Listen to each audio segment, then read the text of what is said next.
నమస్తే, నా పేరు పెళ్ళూరు కృష్ణరాజ, గృహవాస సిద్ధాంతిని. ఈరోజు ఊచ స్థానాలేవి, నీచ స్థానాలేవి దాని గురించి చెప్పబోతున్నాను. స్థలంలో ఊచ స్థానాలు, నీచ స్థానాలు ఉంటాయి. మనుషుల్లో కూడా చెడ్డవాళ్ళు, మంచివాళ్ళు ఉంటారు. చెడ్డవాళ్ళని మనం అనగదొక్కాలి కాబట్టి స్థలాన్ని కూడా ఆ మూల ఎత్తు చేయటం కానీ లేదా రూములు కట్టడం కానీ చెయ్యాలి. తూర్పుని 2 భాగాలు చేసినప్పుడు తూర్పు ఆగ్నేయం సగభాగము నీచమవుతుంది. తర్వాత తూర్పు ఈశాన్యము ఊచ స్థానం అవుతుంది. దక్షిణాన్ని కూడా 2 భాగాలు చేసినప్పుడు దక్షిణ ఆగ్నేయం ఊచ స్థానం అవుతుంది.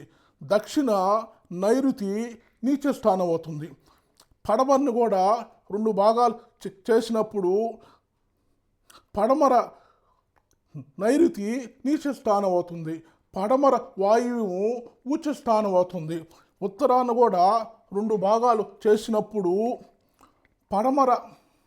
ఉత్తర వాయువ్యము నీచ స్థానం అవుతుంది. ఉత్తర ఈశాన్యము ఊచ స్థానం అవుతుంది. కాబట్టి ఈ స్థలాన్ని ఈ విధంగా గుర్తుంచుకొని హెచ్చు తగ్గులు లేకుండా సమానంగా కట్ చేసుకొని నీచ స్థానాల్లో స్థలాన్ని ఎత్తు చేయటం వల్ల ఆ చెడ్డ ఫలితాలు మనకు రావు. నమస్తే.